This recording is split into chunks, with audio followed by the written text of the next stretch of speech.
dirlo, perché Franca Rosa Conto è un pilastro dell'ISRE, è stato, ma il fatto che non lavori più all'ISRE non significa che, insomma, è sempre presente, io credo, i suoi insegnamenti sono ancora presenti. È stata la direttrice del settore museale, del settore musei dell'istituto per una vita, insomma un curriculum chilometrico, curatrice di centinaia di mostre probabilmente, perché non possono essere decine. Curatrice, è stata ha allestito lei stessa, no? Il Museo Grazia Deledda, è stata per anni anche specializzata sulla figura di Grazia Deledda. Ovviamente nel corso dei suoi anni ha tenuto tanti convegni sull'abbigliamento tradizionale, sui tessuti, sulla lavorazione, le tecniche sartoriali, e il suo intervento di oggi prende una piccolissima parte delle sue competenze, si riferirà alle ricerche e ricostruzioni dell'abbigliamento tradizionale in quella fase di costruzione così delicata che è stata quella tra l'Ottocento e il Novecento. Quindi io lascio la parola alla dottoressa Contu e ascoltiamo con molto piacere. Purtroppo quando arriviamo ai 16-17 minuti farò vedere l'orologino grazie. Grazie a voi. Ho portato il bavaglio in realtà, perché non basterà il segno sull'orologino. Scherzo. Intanto grazie a tutti per l'accoglienza, per l'affetto e le belle parole che avete dedicato, e io voglio ringraziare ovviamente l'ISRE in tutte le sue componenti dirigenziali, dal presidente al direttore generale di servizio, a qualche collega che vedo in sala che ha collaborato con me per la realizzazione di tutto quanto è stato fatto, perché anche nel lavoro, come nella vita e come nei gruppi, se non si lavora insieme non si ottengono risultati, e in questo insieme ci sta il dialogo, lo scontro, la critica e, viva Dio, anche il gioire dei risultati raggiunti. Un abbraccio particolare ad Antonio e ai componenti vecchi e nuovi del gruppo Sant'Upredo, dei quali vedo alcuni rappresentanti qua e là sparsi, più o meno miei coetanei, e anche persone che hanno condiviso in uno stesso periodo di tempo una comune passione per la partecipazione alla rappresentazione della tradizione sui palchi. Mio padre ogni tanto mi diceva il palco piange se non ci sei, cosa fai? Sei ancora qui. È un modo scherzoso per dire che nei giovani anche la possibilità di mostrare ciò che è la propria passione di una vita è un motivo di orgoglio e di soddisfazione. Quindi con questo inizio un saluto, un abbraccio e un augurio di continuare veramente nelle difficoltà, nelle controversie, comunque queste attività che ci ancorano al nostro mondo tradizionale nelle sue trasformazioni. E per quanto riguarda l'abbigliamento cercherò di fare una brevissima sintesi di ciò che la ricerca sull'abbigliamento tradizionale ha comportato in questi anni, andando ovviamente oltre. Parliamo dell'abbigliamento tradizionale in uso tra 800 e 900, perché è quello del quale e sul quale disponiamo di fonti più numerose. Si può naturalmente fare dei discorsi anche per i tempi successivi, ma a parte un'iconografia sempre ristretta, naturalmente delle testimonianze degli scrittori, degli atti, di condagni, di testamenti e così via, non è possibile dar conto in modo tale da soddisfare la trattazione che oggi intendo brevemente affrontare. Dunque, per costringervi a una sintesi, diciamo subito che limito all'8-900 il periodo di riferimento per la ricostruzione degli abiti tradizionali in uso in Sardegna, non perché non sia possibile fare altro, ma per i motivi che ho detto. Non siamo soli in questo. In realtà in Italia e in Europa non pensiate e non pensiamo che non sia successo altrettanto. Ci sono momenti nei quali le comunità nazionali e anche internazionali, nel caso nostro dell'Europa, hanno ricominciato a guardare al popolo, seguendo un po' un romanticismo che vedeva nel popolo il depositario della saggezza, depositario di mestieri tradizionali e quant'altro che era sacrosanto, utile conservare e valorizzare, ma in estrema sintesi dico, tentando in qualche modo di ridisegnare e di ripulire il mondo popolare che andava rappresentato in modi che suscitassero il gradimento non soltanto dei ceti dominanti del tempo, fossero essi reali, fossero essi altro, ma anche di ripulirli esteticamente, di dare un ordine, quasi non riconoscendo che il popolo aveva già un proprio ordine, è quello di cui parlava Marcello, no? E che quest'ordine, se non corrispondeva a quello che era necessario indurre, se non imporre, in occasione delle visite dei reali, e abbiamo i cortei che devono mostrare i più belli, i più eleganti, i più lussuosi, e se è possibile una prima analisi deve partire da questo.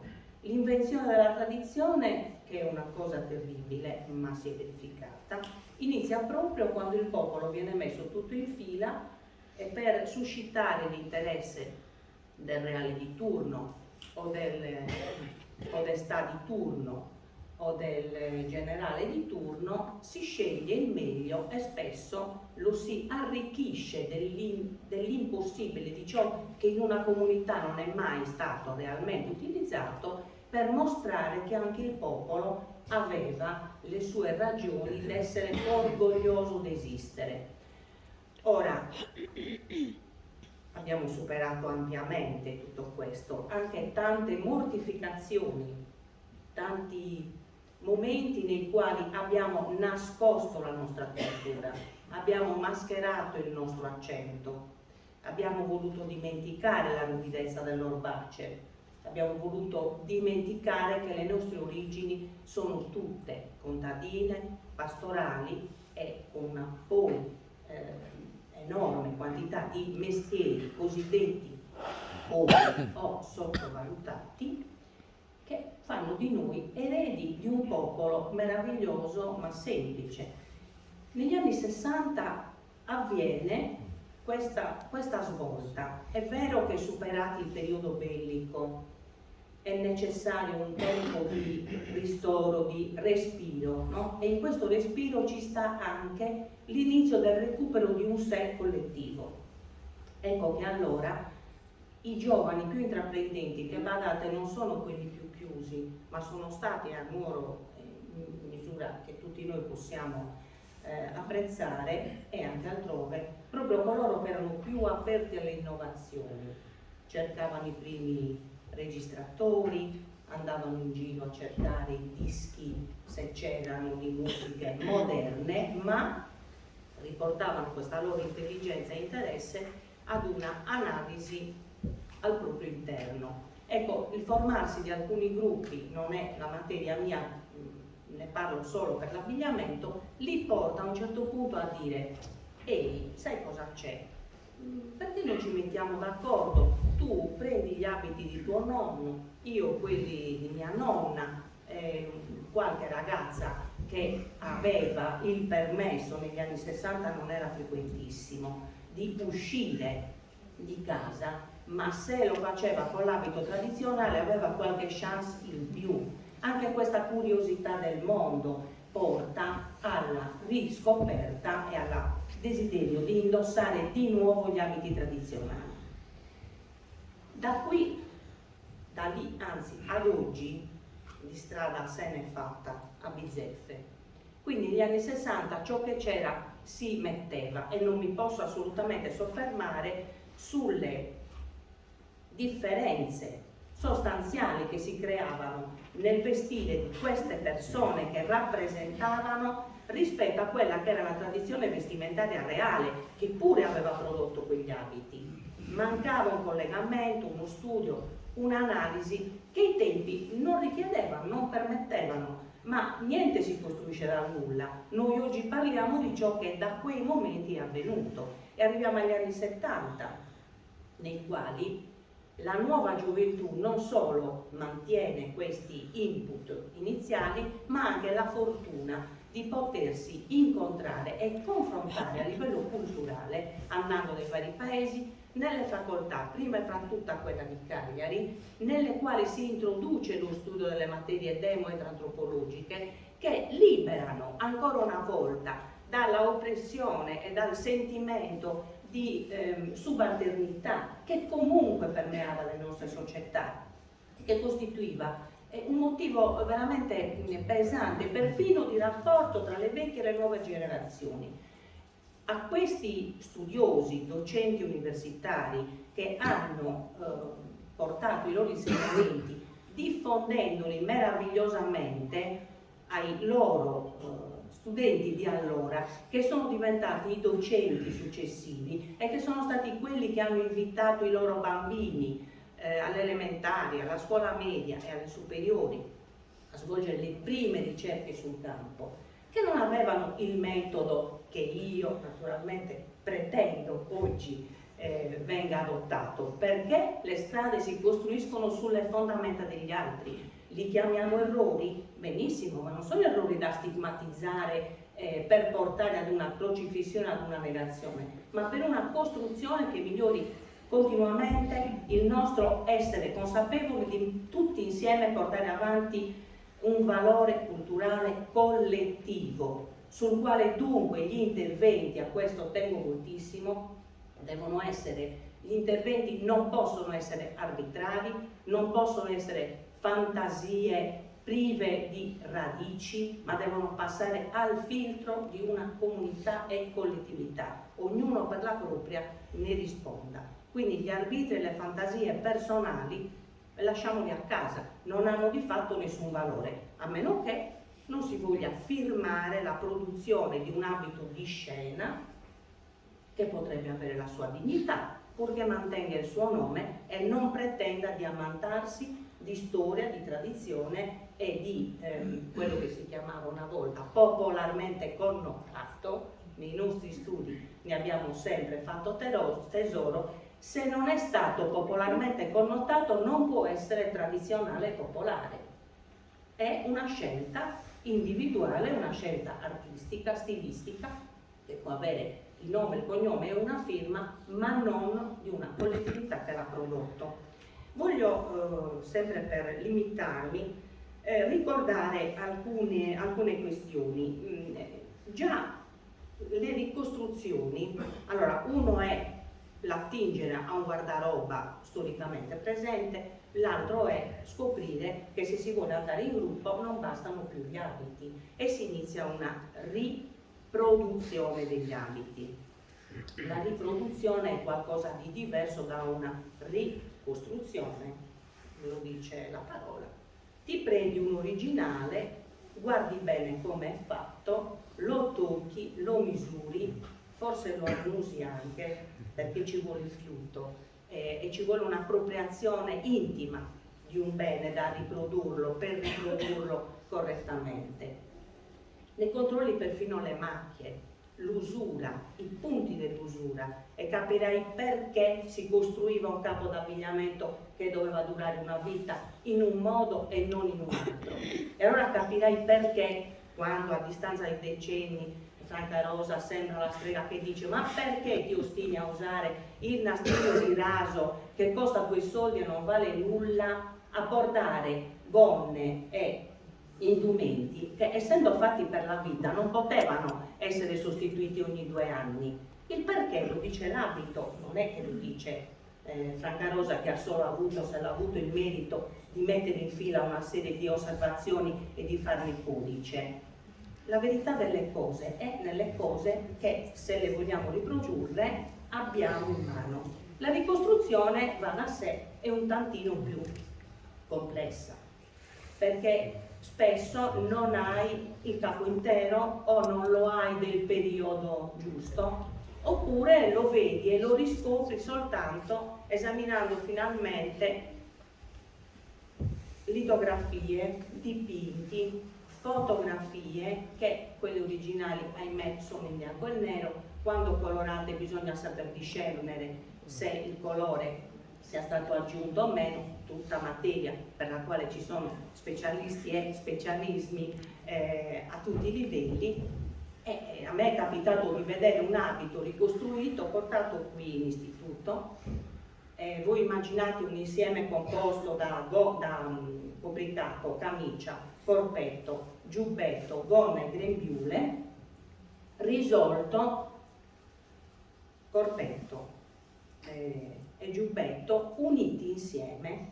Badate, dalla foto era chiarissima che fossero oggetti singoli, uniti insieme in un unico fantasioso indumento, il tutto fatto in un tessuto che all'uso non avrebbe durato forse 4 sfilate di quelle che si fanno in Sardegna normalmente all'anno, realizzato con interni con forme imbarazzanti e così via. Perfino la variante, perché è andato molto di moda a un certo punto nella ricostruzione, ma se stiamo ricostruendo dunque al numero, le donne hanno il giubbetto rosso, anche gli uomini, però il colore uno in un modo, uno in un altro, ma allora noi perché non ce li facciamo tutti viola, l'ho detto anche ieri, perché non abbiniamo? E questi disperati arrivarono da una foto in bianco e nero femminile, portando addirittura l'abito maschile ricostruito con le stesse modalità, pensate un po', con la sopravveste di cuoio, sapete cos'è, il famoso colletto che si indossava sempre sopra gli altri abiti e non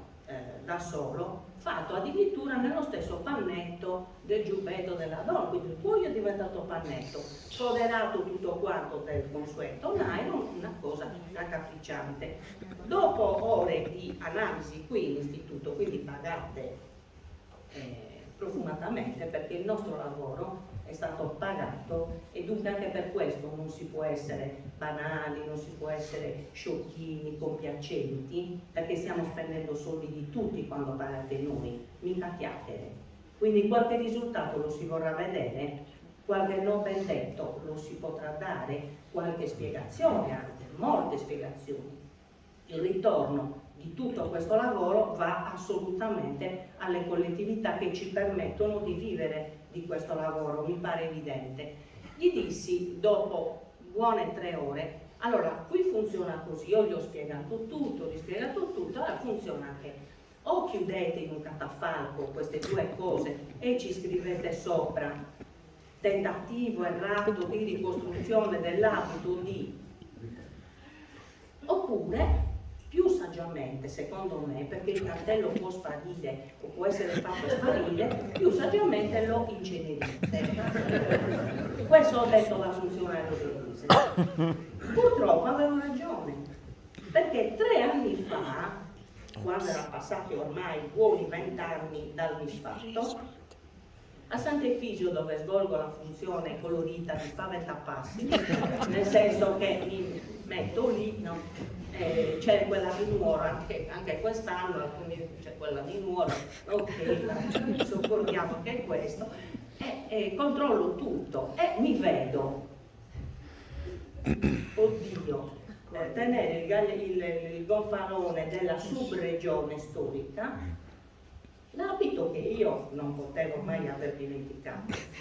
E dunque lì la scelta, io ho anche la possibilità di allontanare le persone, ma guardate che è una cosa che non ho mai fatto perché è veramente orripilante, preferisco sussurrare all'orecchio e così ho fatto.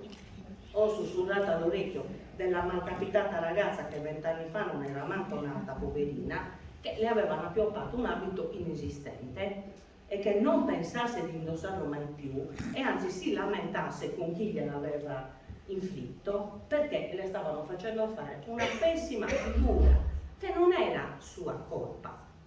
era colpa dello sciagurato che gliel'ha inflitto questo abito. Ovviamente ho segnalato la cosa di dovere e la cosa non si ripeterà più. Ma dunque avevo ragione 20 anni fa di dire che quella cosa andava eliminata? Penso di sì, poi mi dicono che sono pessima, che parlo troppo, eccetera, eccetera. Chiudo la parentesi colorita per dire che dovete sorvegliare ogni cosa. Il presidio non sono io, non siamo noi, il presidio siete voi.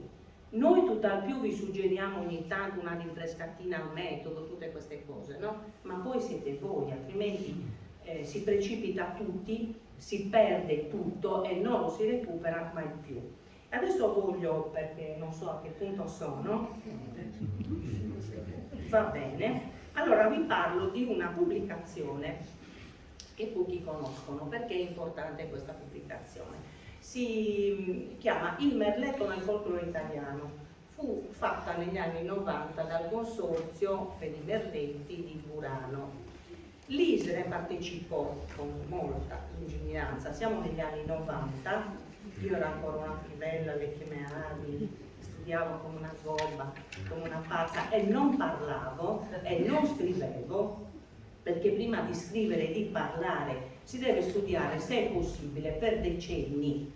Un annetto non basta, e non basta nemmeno scopiazzare da internet qua e là e poi ergersi a saccetti. Non funziona così. Bisogna mettersi le competenze continuamente al vaglio di se stessi e degli studi che intorno fioriscono.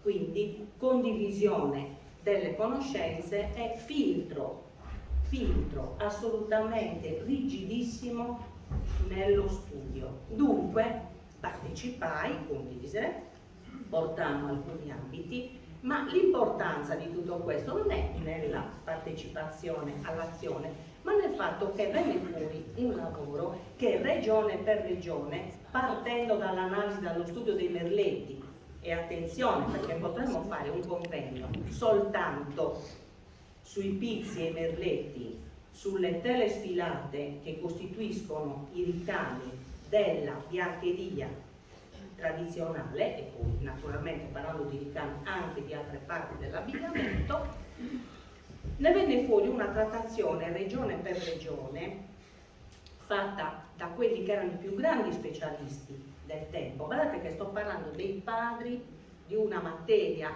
lo studio della storia dei tessuti, dei merletti e così via, nei quali la Sardegna ha sempre avuto una voce, no? Tutto questo, in questa pubblicazione del 90, dà anche conto di un pregresso, e questo pregresso erano le esposizioni locali e regionali che dalla fine dell'Ottocento e per tutto il Novecento e soprattutto nei primi decenni e nel ventennio fascista in modo particolare riportavano all'attenzione di tutti gli antichi mestieri, le arti. Un po' serviva a tenere le donne in un certo tipo di ambito che non si allargassero più di tanto, questo lo dico da donna, però uno straordinario momento di raccolta di materiali e di tecniche soprattutto di produzione che dovevano essere storicamente collocate. Ora, per venire a noi dobbiamo ben sapere che, a parte qualche utilizzazione di pizzo sangallo in pieno Novecento in piccole parti della Sardegna, parlo delle camicie, di pizzo sangallo non si usava. Quindi, se possibile, quando io e qualcun altro e molti altri diciamo cosa ci fa questo pizzo adornare una camicia di Nuoro sedicente del 1910, non ci fa assolutamente niente, ci sono molte altre modalità, ma anche per altri tipi di pizzi e così. Dunque una pubblicazione che racconta di tutto questo e che riporta anche all'attenzione le ricostruzioni e qualche volta riproduzioni degli abiti popolari in tutta Italia, badate, perché noi abbiamo il grande merito di essere stati conservativi nella tradizione, e dunque la nostra tradizione, mentre altrove si è subito persa, nel 30 non esisteva più, da noi era ancora in evoluzione. Aspettiamo anche 20 anni, in qualche caso anche 30, perché questo avvenga, e dunque siamo negli anni, fine anni 50, quando una donna decideva di sposarsi in abito tradizionale, che era il suo abito da sposa, e quotidianamente viveva in quello che chiamiamo l'abito di transizione, che non è né l'abito di Foggia borghese, ma né l'abito di Foggia tradizionale proprio, ma la sposa si sposava in quell'abito, aveva pure il diritto di apportare quelle modifiche che noi oggi possiamo accettare come tradizionali. E dunque attenzione, un'altra cosa importante: all'interno dei gruppi ci possono essere rappresentati più varianti di abiti che testimoniano il trascorrere e il divenire della moda locale in ogni singola comunità. I tempi e i percorsi non sono mai gli stessi, anzi sono quasi sempre estremamente diversi. Basta pensare alle desulesi che arrivano alle pompe di benzina con l'abito tradizionale, foto storicamente accertate, che percorrono le strade di Cagliari alla guida delle loro auto con il cappuccio in testa, e che se introducono in qualche estate particolarmente calda, cosa che mi è capitato di verificare, un gabardine lievemente più leggero del pesantissimo Orbace, hanno pieno titolo di farlo. Ma noi no, noi non è che ci possiamo semplificare la vita perché decidiamo che siccome non posso o non voglio spendere una cifra per l'abito tradizionale, me lo faccio fare finto, tanto va bene uguale. Non va bene uguale per niente, perché poi lo trova fra 30 anni un'altra ragazza come quella che ho citato prima, e così via nel tempo, e tutto si disperde. Dunque i difensori di tutto siamo noi. La mostra del 1911 a Roma, e ho quasi finito, che noi abbiamo avuto, noi Isera naturalmente, il merito di riportare in Sardegna, intitolando la mostra, dando un po' di fastidio a qualcuno al tempo, costumi ritrovati. Il ritrovamento di fatto non significava che fossero stati persi, non sono mai stati persi, sono abiti acquistati nell'isola nel corso di una ricerca nazionale. Per il padiglione sardo fu fatta una ricerca sul campo in anni nei quali era ancora possibile reperire abiti tradizionali autentici, ed è avvenuto per il fantastico Serenico di Cagliari, per l'abito del rigattiere cagliaritano, per una quantità meravigliosa e straordinaria di accessori e di abiti, soprattutto maschili, che le guerre avevano già fatto sparire, perché i 2 conflitti mondiali non solo ci hanno ammazzato la meglio gioventù, ma ci ha anche privato degli abiti tradizionali che avrebbero continuato a indossare se non avessero dovuto indossare la divisa, e da lì purtroppo per loro non tornare neanche più indietro. Dunque questi abiti erano ritrovati per noi sardi, per la nostra attenzione, per la nostra possibilità di studiarli. Bene, ho avuto la straordinaria opportunità di studiarli andando direttamente a Roma, toccandoli, prendendoli in mano con le colleghe e i colleghi del settore musei, allestendo un'operazione straordinaria che ci ha permesso di approfondire ulteriormente i temi di cui stiamo qui, purtroppo solo superficialmente parlando. E lì trovai e riconobbi, unica e sola, lo devo dire, che era stata affrontata per la prima volta in epoca così lontana una ricostruzione di un abito partendo dalle fonti, una ricostruzione voluta da uno studioso locale, il Liperitolu, che per Osilo cosa fece? Infatti vennero da Osilo, allora forse tu eri troppo giovane, vennero in pellegrinaggio a vedere da Osilo l'abito di Osilo con la doppia gonna di Orbace Plissettato, la madre delle gonne che poi di Gala vediamo negli esiti di Andia Osilo, potremmo parlarne per giorni, hanno avuto evoluzioni e modifiche straordinarie negli anni. Bene, la doppia gonna era stata catalogata da chi non aveva ovviamente partecipato ai lavori dell'11, ma ai successori, come gonna doppia, forse fatta fare perché era rimasto un po' di fondo del budget e quindi ne avevano fatto 2 anziché una, e invece era la gonna indossata doppia che andava riportata sul capo e così via. Quindi ricostruzioni precoci. Oggi, quando i social e quant'altro ci mettono a disposizione un patrimonio culturale straordinario, noi abbiamo solo il dovere di farne tesoro, se vogliamo occuparci dell'abbigliamento tradizionale, se no non ce lo impone mica nessuno.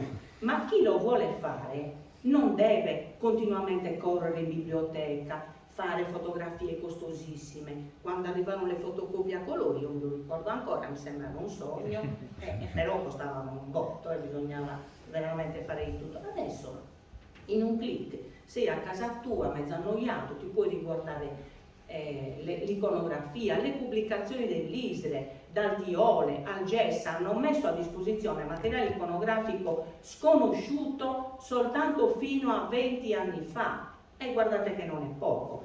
E qui arriva il problema delle ricostruzioni. Attenzione, non basta avere una tavola per dire adesso lo faccio, non è così.